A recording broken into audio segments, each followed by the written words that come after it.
Expliquez-nous. Expliquez-nous, Nicolas Poincaré, qu'est-ce que c'est que cette histoire de commissaire au plan? François Bayrou, qui sera donc nommé cette semaine haut commissaire au plan, c'est un retour sur le devant de la scène pour lui, mais aussi pour cette vieille institution française qui avait disparu. Voilà, c'est donc une double résurrection, celle de François Bayrou qui a 69 ans mais qui a une ambition intacte.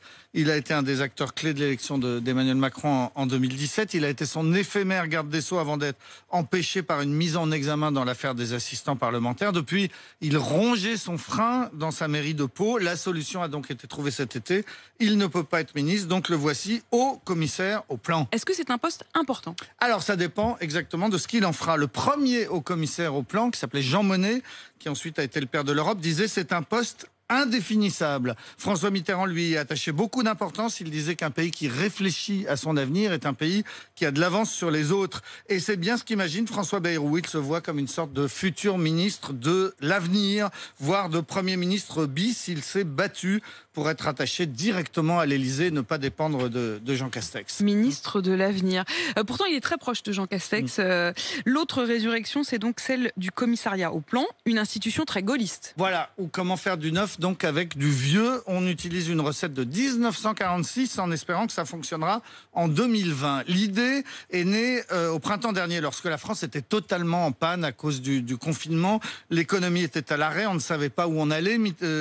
Emmanuel Macron avait dit il faut se réinventer, par exemple, pour relocaliser notre dépendance à la Chine. C'était révélé de façon criante. Il fallait donc se réinventer. Et pour cela, on a donc réinventé le commissariat au plan qui avait permis à la France de se redresser après la dernière guerre de 1946 à 1992. La France a vécu au rythme des plans quinquennaux, c'est-à-dire les plans de 5 ans. Ils ont bien permis la reconstruction, la fin des pénuries.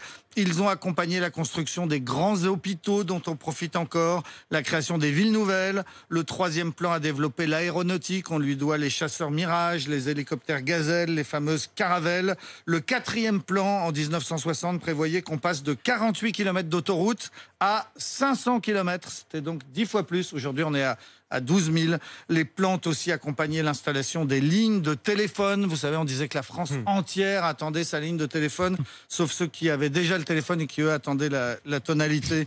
C'était donc la France gaulliste, la France triomphante des 30 Glorieuses. Il y avait à l'époque 2000 experts et ingénieurs qui étaient très fiers de travailler au plan. C'était les années du dirigisme économique, quand le politique croyait qu'il pouvait peser sur l'industrie. Ça s'est terminé avec l'Europe et avec la mondialisation. En 2005, Jacques Chirac et Dominique de Villepin ont définitivement, enfin on croyait définitivement, supprimé ce commissariat au plan. Qui va donc être ressuscité.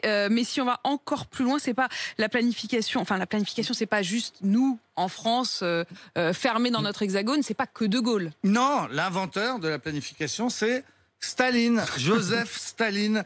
En russe, on disait le Gosplan, le premier plan entre 1928 et 1932, prévoyait le développement de l'armée rouge, l'industrialisation, mais surtout la collectivisation de toutes les terres. Les paysans sont devenus des fonctionnaires. Résultat, une terrible famine en 1932. Elle a fait, écoutez bien, entre 6 et 8 millions de morts. Ce premier plan, c'est le plus grand échec de l'histoire du communisme. Aujourd'hui, la Chine vit encore au rythme des plans quinquennaux. On vient de terminer le 13e plan, on va attaquer le 14e. Et donc, c'est une ironie de l'histoire. Il y a aujourd'hui 2 pays dans le monde qui ont un haut commissaire au plan. C'est la Chine communiste et la France macronienne. Qui sont pourtant effectivement pas tout à fait dans la même approche des lois économiques. Et non, mais ils ont ce point commun. Et donc ce sera François Bayrou, désormais notre haut commissaire au plan. Merci beaucoup Nicolas Poincaré pour toutes ces explications.